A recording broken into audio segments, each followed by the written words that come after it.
A black man was relaxing in his own backyard when a white neighbor accused him of trespassing and called 911. What the officers found, and what the cameras recorded, flipped the whole neighborhood upside down. DeAndre Wilkins was tired. Not exhausted. The kind of tired that settles in your bones after a long work trip when you're just craving quiet. He pulled into the driveway of his single-story home on Echo Street in Bakersfield, California. It was a little past 1 p.m. on a Thursday. The sun was steady, the sidewalk empty, and his dog Milo barked from behind the front door as if he knew his guy was home early. He unlocked the door, dropped his carry-on by the entryway, and knelt to hug Milo.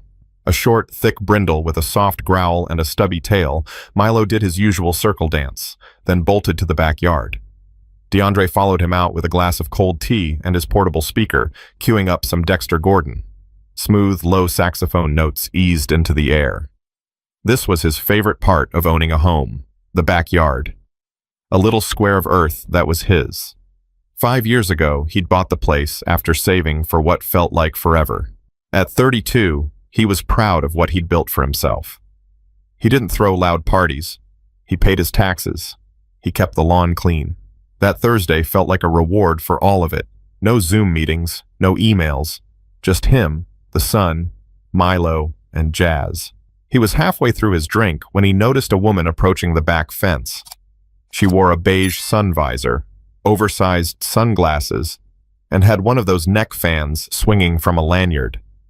She looked out of place, not just because he'd never seen her before, but because she wasn't walking past his yard. She was walking toward it. DeAndre turned the volume down a notch and stood up. "Afternoon," he said, politely, just loud enough for her to hear. The woman didn't return the greeting. "What exactly are you doing here?" she asked, voice sharp. "This is private property." DeAndre blinked, confused. "Ma'am, this is my property." She frowned. No, it's not. I know who lives here, and it's definitely not you." He let out a short laugh, not mocking, just in disbelief. "I've lived here for 5 years. I can go get my license or mail if you need proof." She didn't budge. Her hand hovered near her phone. "I'm calling the police," she said. "There's a suspicious man in the backyard." Milo let out a low bark from the patio. DeAndre reached out calmly to hold him back. "You're seriously calling 911 on me? On my own property?" he asked, still trying to stay even-keeled. "You can explain yourself to the officers," she snapped. Then, with her phone angled in her palm, she dialed. DeAndre stood still. He wasn't about to make a move that would look threatening. His heart started to thump harder, not because he was scared of her, but because he'd seen this movie before, too many times. From her end of the call, he could hear fragments. "Yes, Bakersfield. Yes, right now. Blackmail, trespassing. Yes, armed. I'm not sure. He has a dog." DeAndre couldn't help but look directly into her face. "You're lying. You know I live here." But she kept talking. Within minutes, he heard sirens. Multiple. He didn't expect them to arrive so fast, but they did. He grabbed his wallet, walked around the side of the house, and stood in front with his hands visible. Milo stayed inside. 2 squad cars pulled up. Doors opened fast. "Sir, stay where you are," one of the officers shouted. DeAndre raised both hands slowly. "I live here. I can prove it." But the tension had already landed like a weight in the middle of the block. A few neighbors peeked out from windows, some from behind their doors. He could feel every pair of eyes, not on the woman who made the call, but on him. But before any explanations could begin, the next few minutes would set off a chain of events neither of them could take back. One of the officers, a tall man in khaki with a shaved head and mirrored sunglasses, stepped forward first. His hand hovered near his holster, but he didn't draw. The other, shorter and stockier, took position just behind him, scanning the yard like they were preparing for something bigger. DeAndre kept his voice even. "My name is DeAndre Wilkins. I live here. This is my house. I can show you ID and mail with this address." The taller officer gave a small nod but didn't relax. "Sir, do you have that identification on you right now?" "Yeah," DeAndre said, slowly reaching into his pocket. "Right here." He pulled out his wallet, careful not to make any sudden moves. The officer stepped closer and took the license, glancing between it and the address over the mailbox. Carolyn Dittmer came around the corner then, holding her phone like a badge of honor. "Officers, thank you for coming. I caught him in the backyard. He was acting suspicious, and I've never seen him before." The second officer turned toward her. "Ma'am, do you live on this street?" "Yes," she said quickly. "I live just across the alley. I walk by this house every day." DeAndre raised an eyebrow. "So you don't live on this street, and you admit you were on my property?" Carolyn ignored him. "I know the woman who used to live here. She was an older lady. Sweet. He's not the owner. Look at him. He doesn't belong here." That one sentence, those 6 words, they said more than she probably realized. The taller officer turned back to DeAndre. "Sir, can we step inside the house so you can show us mail or a deed?" DeAndre nodded. "Yeah, I've also got a doorbell camera. Footage is all there." He led the 2 officers into the living room. Carolyn tried to follow.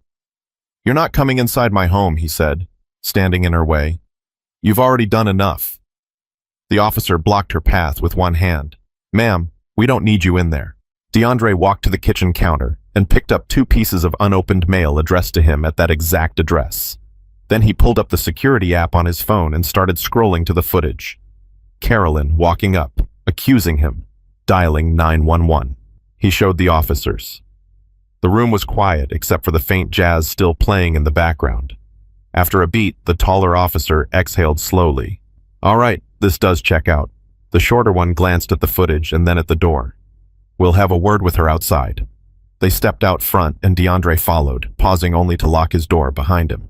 Carolyn stood on the sidewalk, arms crossed. "Well, what's the verdict?" she asked, almost smugly. The taller officer walked over to her. "Ma'am, Mr. Wilkins owns this home. He has valid ID, mail, and recorded video showing exactly what happened." Carolyn's face twitched. "But he doesn't look like—" "That's enough," the officer interrupted. "You made a false report. You also trespassed onto private property." Her mouth opened. "Wait, I trespassed. I was protecting the neighborhood." "You crossed onto his yard without permission. That's trespassing," he repeated. "You're lucky he's not pressing charges right now." DeAndre watched as her posture changed. That certainty she had when she dialed the phone, when she thought the system was on her side, was starting to slip. "I'm going to speak with the HOA," she muttered. "They'll hear about this." "I'm sure they will," DeAndre said. "And so will everyone else once I post the video." She turned and walked away, stiff steps, muttering under her breath. The officers gave DeAndre one last look. "Sorry about the misunderstanding," the taller one said. DeAndre didn't respond. He just nodded once and walked back toward his door. But this wasn't going to end with a nod and a closed door. What happened next would take things far beyond the neighborhood. Inside, DeAndre stood still in his foyer, staring at the door he'd just locked behind him. Milo came padding up, ears low, sensing the shift in energy. DeAndre bent down to pet him, his fingers pressing into the thick fur like he was grounding himself. His hands were still warm, not from the heat, but from adrenaline. He grabbed his phone again and re-watched the doorbell footage. It was all there. The tone in Carolyn's voice, the way she looked around like she was waiting for backup, the way she stepped into his yard like it belonged to her.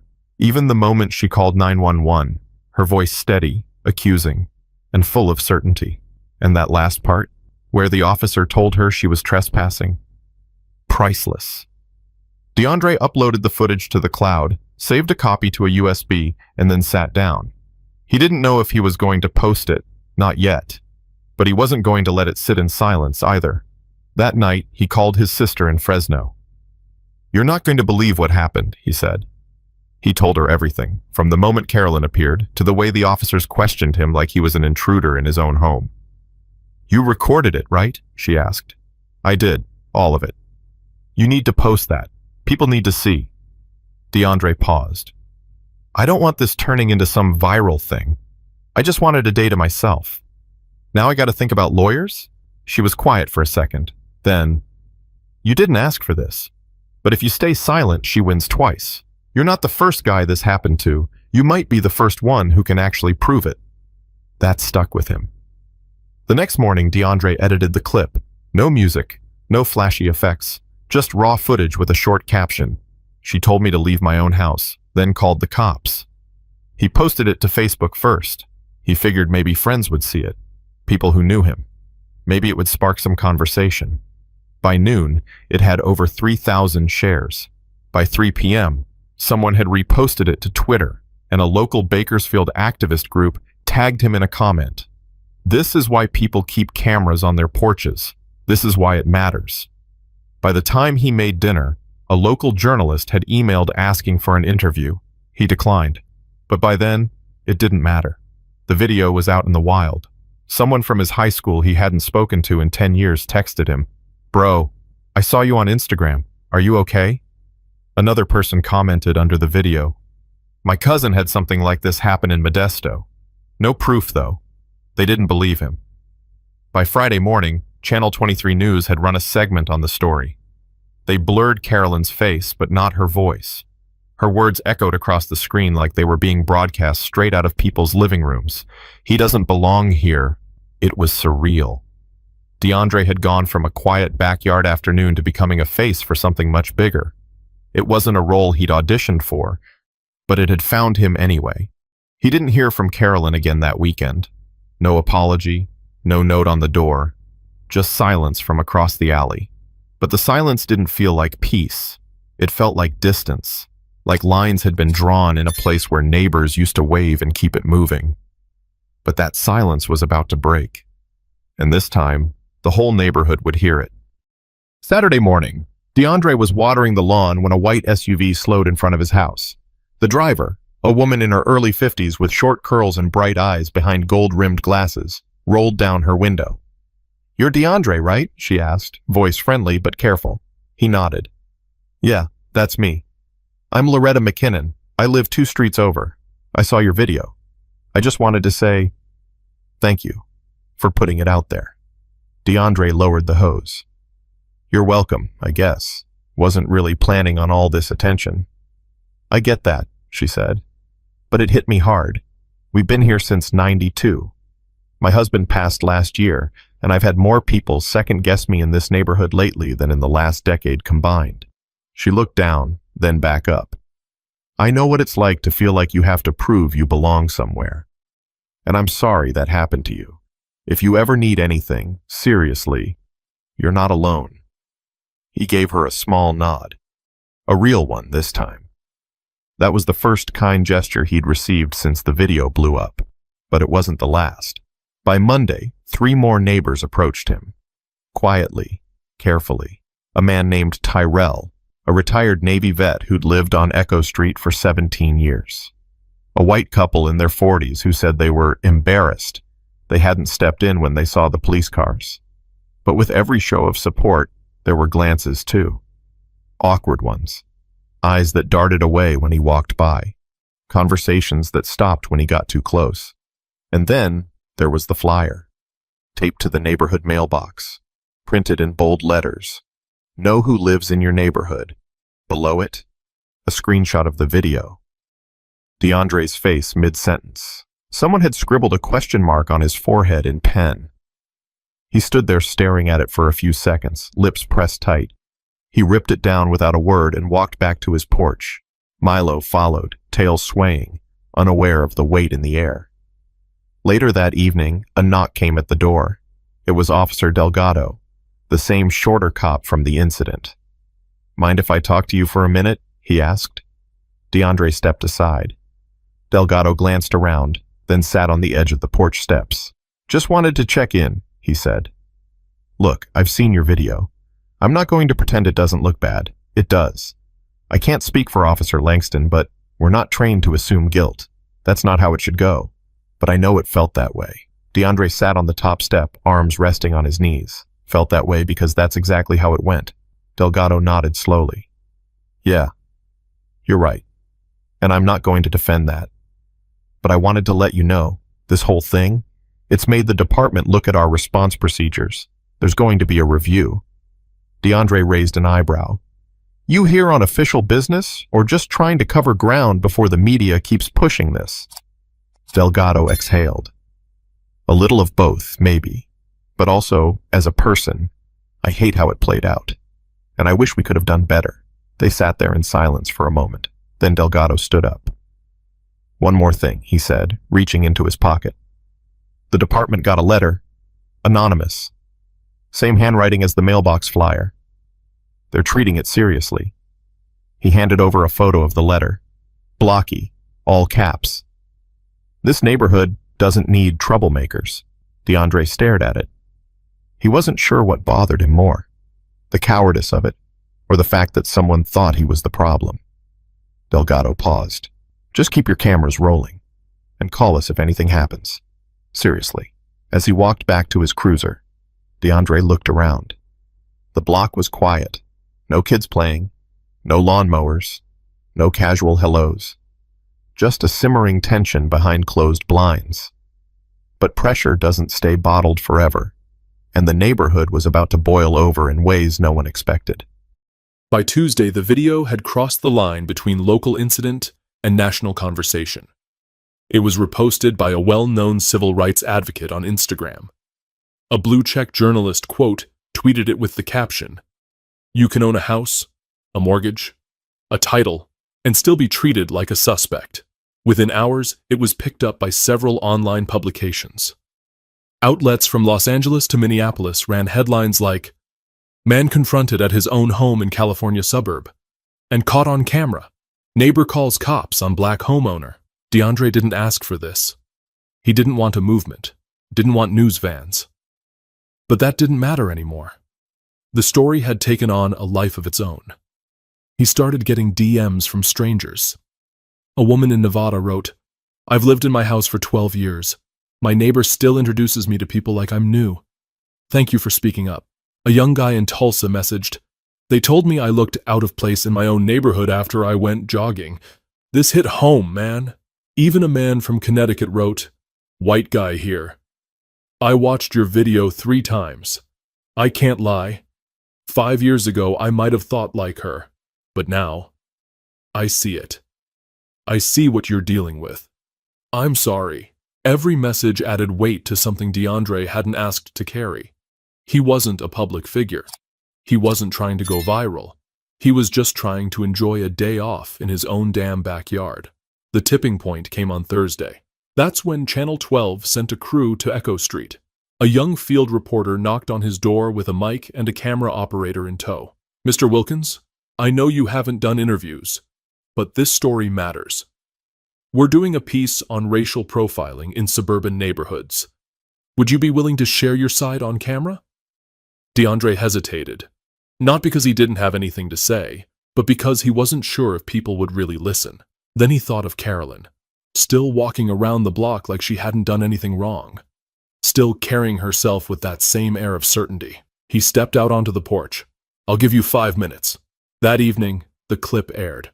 DeAndre stood there, plain clothes, speaking clearly, no anger in his voice, just tired truth. "I didn't yell, I didn't threaten, I didn't trespass. I sat in my backyard and listened to music. That's all I did. And for that, someone saw me as a threat." The segment aired during prime time. By morning, his phone wouldn't stop buzzing. An attorney named Simone Lackey reached out via email. She specialized in civil rights litigation and offered a free consultation. "I'm not saying you have to sue," she wrote. "But what happened to you wasn't just wrong. It was illegal." DeAndre stared at her message for a while. The idea of taking legal action wasn't new. His sister had brought it up the night it all happened. But now it felt real, possible, maybe even necessary. And it wasn't just the legal side. The HOA had started receiving complaints. A few neighbors were pushing to have Carolyn removed from her committee seat.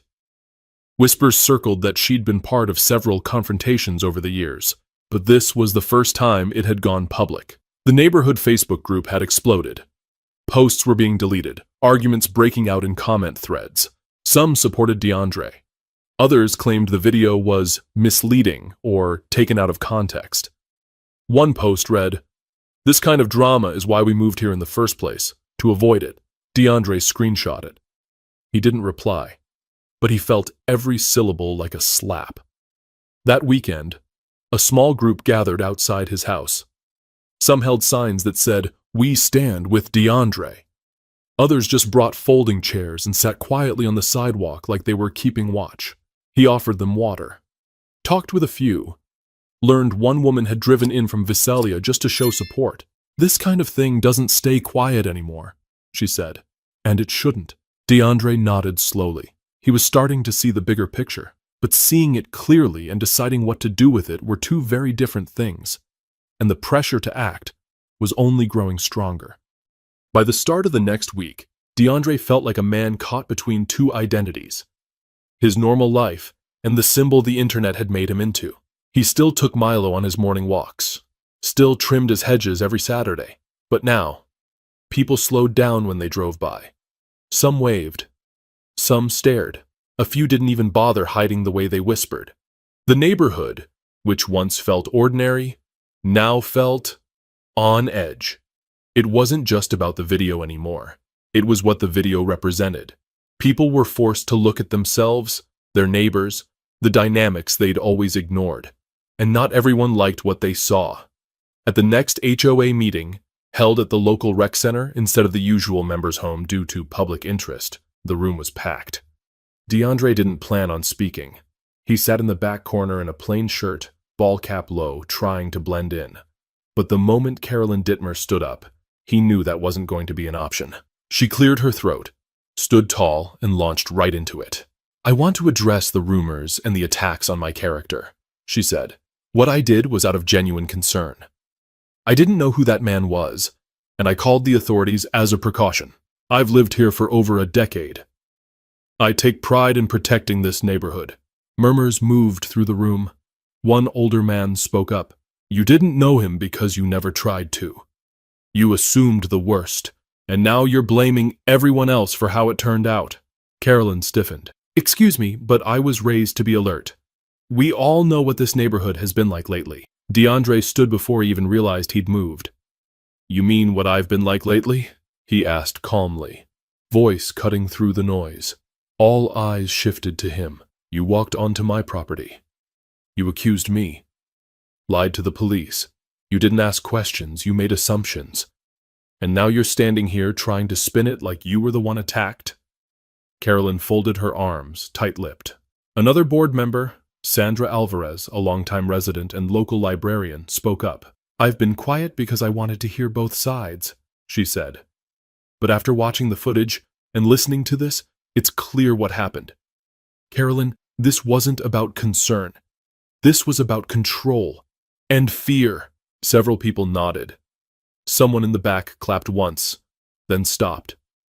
Carolyn muttered something under her breath and sat down, cheeks burning red. The board chair took a moment, then looked at DeAndre. "Mr. Wilkins, would you be open to meeting with the board separately to discuss what kind of action, if any, you'd like us to consider?" He nodded slowly. "I will." The meeting adjourned shortly after, but outside the rec center, a small group gathered near the parking lot. DeAndre recognized some faces. Neighbors who'd always waved politely, never said much beyond that. Tonight they were talking. A man named Wesley, retired, usually reserved, walked over to him. "I'll be honest, DeAndre. I used to think that stuff didn't happen here. Thought it was all just internet drama. Then I saw that footage. Heard what she said. Made me sick." DeAndre appreciated the honesty. "Thanks. Means a lot." Wesley paused. "If you ever want to speak to the neighborhood association, not just the board, let me know. Some folks want to hear from you directly." He hadn't thought of that. Back home, he paced the living room. Could he really become that guy? The one who stands up, speaks out, and changes minds? It wasn't just about him anymore. The messages, the flyers, the silent neighbors, all of it meant something bigger was stirring. Milo curled at his feet, calm as ever. DeAndre looked down at his phone. Another message, this one from a youth outreach group. They wanted him to come speak at a local high school. He rubbed the back of his neck, unsure. But with each door that opened, it became harder to go back to just being silent, and what came next would demand a choice he couldn't ignore. DeAndre sat in the back booth of a quiet cafe just off Stockdale Highway, tapping his thumb against the edge of his cup. Across from him sat Simone Lackey, the civil rights attorney who had reached out a week earlier. She had that sharp, attentive look lawyers seem to master. But her tone was calm, measured. "I know you didn't plan on becoming the center of all this," she said. "But what happened to you was real. It wasn't just an inconvenience. It was a civil rights violation." DeAndre sighed. "I keep thinking, if I go through with legal action, what does that say? That I'm looking for money? That I'm stirring the pot?" Simone leaned in slightly. "No, it says you're holding someone accountable, and maybe making space for the next person to be treated better." He looked out the window. A group of high school kids were crossing the street, laughing, unaware of the weight sitting in his chest. "I'm not even angry anymore," he said. "Just tired. Tired of explaining that I belong. Tired of thinking ahead every time I leave the house. Now I gotta decide if I want to be the guy who sues the HOA and the city? That's a lot." "It is," she said. "But not doing anything is a choice, too. And that has its own weight." Back home, the neighborhood seemed quieter than usual. Not the peaceful kind, just muted. Like everyone was waiting to see what DeAndre would do. He sat on his porch that evening, Milo at his feet again, watching a group of kids ride scooters down the sidewalk. That's when his phone rang. "Hello? Hi, this is April Stanton. I'm with the Echo Street Unity Committee. We're putting together a community forum. Some residents felt like now might be a good time for honest conversations. We'd love for you to be part of it. Just talk. Nothing formal." DeAndre hesitated. "Is Carolyn going to be there?" A pause. "She was invited, but she declined." He figured she would. "I'll think about it," he said. "Of course. No pressure. It's this Sunday evening at the old community church. We're just trying to build bridges."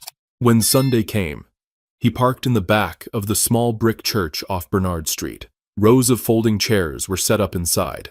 No pulpit, no microphones. Just people. Maybe 50 or 60 neighbors, some he knew, some he didn't. Sandra Alvarez gave a brief welcome, then opened the floor. DeAndre didn't raise his hand at first. He listened. A few people shared stories, some about their own experiences with judgment or silence. Some about how they never thought something like this could happen right on their street. When a young woman stood up and said, "I never knew what microaggression meant until I saw that video," he finally cleared his throat. "I'll say something," he said. All heads turned. He stood slowly and walked to the front. "I didn't post that video to start a fight. I just didn't want to be erased," he began. "I've worked hard to be where I am. I bought that house with my own money.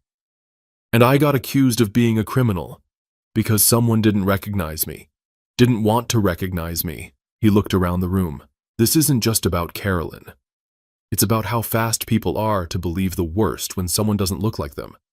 How easy it is to pick up the phone before asking a single question." Some folks nodded. A few looked down. "I'm not perfect. I've probably made my own assumptions in life. But if this situation taught me anything, it's that silence can be louder than words. So I'm speaking." A few people clapped softly. Then others joined in. After the meeting, several neighbors came up to him.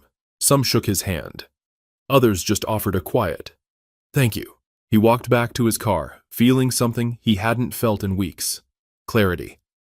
He still didn't know if he was going to sue, but he knew this. He wasn't going to shrink himself for anyone, not anymore. But standing tall comes with a cost. And the final choice would define more than just his own story. Word about the community forum spread fast, not because it was advertised, but because people talked. The ones who showed up that night left with something they hadn't expected, a story that stuck with them, a face they could no longer ignore. The next day, DeAndre received an email from a history teacher at Bakersfield High. "My students saw the clip from your speech. Would you consider speaking to our senior civics class? They're having a hard time believing these things still happen in 2025. Your story might make it real for them." He stared at the message for a while. He hadn't expected any of this. But slowly, piece by piece, it was becoming clear that staying quiet wasn't an option anymore. So he said, yes. The classroom was warmer than he expected. Sunlight poured in through half-open blinds.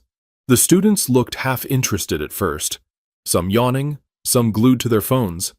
But when he started talking, their eyes lifted. "I'm not a politician. I'm not an activist," he told them. "I'm a guy who went home to play jazz in his yard and ended up being told I didn't belong on my own property." He told them about the phone call, the police showing up, the mail, the camera, the way silence can sometimes feel like violence too. One student raised her hand. "Do you think she really believed you didn't live there? Or was she just pretending?" DeAndre thought about that for a second. "I think she believed what she wanted to believe. That's the dangerous part. People don't always see what's real. They see what makes them feel in control." Another student leaned forward. "What would have happened if you didn't have a camera?" DeAndre didn't answer right away. "That's a question I've been asking myself ever since. And honestly, I don't know. But I do know I wouldn't be standing in front of you." The class went quiet. Afterwards, a few of the students came up and thanked him. One kid shook his hand and said, "I'm going to ask my dad some real questions tonight." That stayed with DeAndre. Back at home, he found a letter taped to his door. No stamp. No name. Just a note written in careful cursive. "I watched your speech. I didn't clap that night because I didn't know how. But I'm learning. And I'm sorry. A neighbor." He stood there on the porch, letter in hand, staring out at the street. It looked the same, but it felt different now. Not healed, but shifting. Later that week, Simone called him again. "Just checking in," she said. "Any thoughts about the legal side?" "I'm thinking," he replied. "But I also think there's something more powerful than just dragging someone through court." Simone paused. "Like what?" "Making sure they can't ignore it anymore. Not just Carolyn. All of them. The people who thought what happened was okay or didn't think about it at all." He'd started keeping a notebook. Every message, every story someone shared with him since the video went public. He wrote it down, and as the pages filled, he started to see a pattern. This wasn't rare. This wasn't a fluke. It was just the first time someone caught it on camera and refused to back down. A month after the incident, the HOA sent out a community-wide announcement. Carolyn Dittmer had stepped down from her role. No explanation, just a brief formal notice. She never apologized. DeAndre didn't expect one.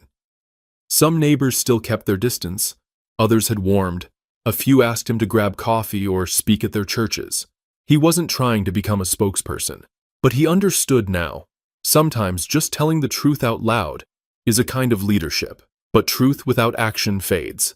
And there was one final thing DeAndre needed to say before this chapter closed. One evening, about 5 weeks after everything began, DeAndre stood on his back patio again. Same chair, same speaker, same old jazz. Milo was stretched out nearby, eyes half closed, snoring softly. The yard looked just like it always had. But to DeAndre, it didn't feel the same anymore. He took a sip from a cold glass and opened his notebook, a fresh page. Blank. He thought about writing a speech. Something powerful, something polished. But instead, he picked up his phone and hit record. This time, it wasn't for the news or a forum or a classroom. It was just him. "Hey," he said into the camera. "It's DeAndre. I've been quiet the past few days thinking, trying to figure out how to wrap my head around all this." He paused. "I didn't plan to be anyone's lesson. I didn't ask to become a viral headline.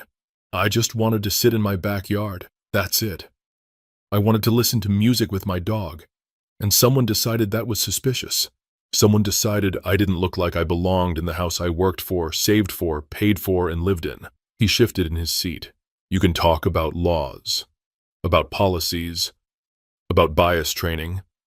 But at the end of the day, this comes down to something simpler. It's about how we see each other, or how we refuse to." He looked at the screen, expression steady. "You don't have to like everyone. You don't have to understand everyone's background or story. But what you can't do is decide someone's value or their rights based on what makes you feel comfortable." He paused again, his voice quieter now. "There are so many people walking around with their guard up. People who feel like they've got to explain why they exist in certain spaces. That kind of pressure, it wears you down, slowly, quietly, until moments like mine happen, and suddenly you can't ignore it anymore." He let out a slow breath. I'm not a victim, but I'm also not going to pretend like what happened didn't hurt. It did. It still does. But maybe that hurt means something if it wakes people up. If it forces one neighbor, one student, one coworker to think before they assume. He leaned back, letting the silence hang for a moment before ending the recording. He didn't post it right away. He just saved it. A record of how he felt in that moment, without edits or filters. A few days later, he uploaded it to his page. No hashtags, no caption, just the video. The response wasn't massive, but it was real. Comments trickled in. I needed to hear this. Thank you for saying what most of us are too tired to explain. My dad watched this and didn't say a word. That means more than you know. DeAndre didn't feel victorious. This wasn't a win, but it was a start. He saw what it looked like when people stopped pretending things were fine and started having real conversations. He didn't press charges. He didn't sue. But he worked with a local housing rights group to set up monthly meetups in Bakersfield. Open talks between neighbors, law enforcement, educators. The first one drew 12 people. The third had over 30. He kept the notebook, filled more pages, stories, names, thoughts, plans, and he kept his jazz speaker. Because that backyard? That was still his. Sometimes change doesn't come with a bang. Sometimes it shows up in tired voices finally being heard, in new eyes meeting yours without suspicion, in silence that starts to break open. If this story made you think, even just a little, then let it be the start of something. Speak up. Ask better questions. Be a better neighbor. And, if you haven't already, hit that subscribe button. There are more stories to tell, and we're just getting started.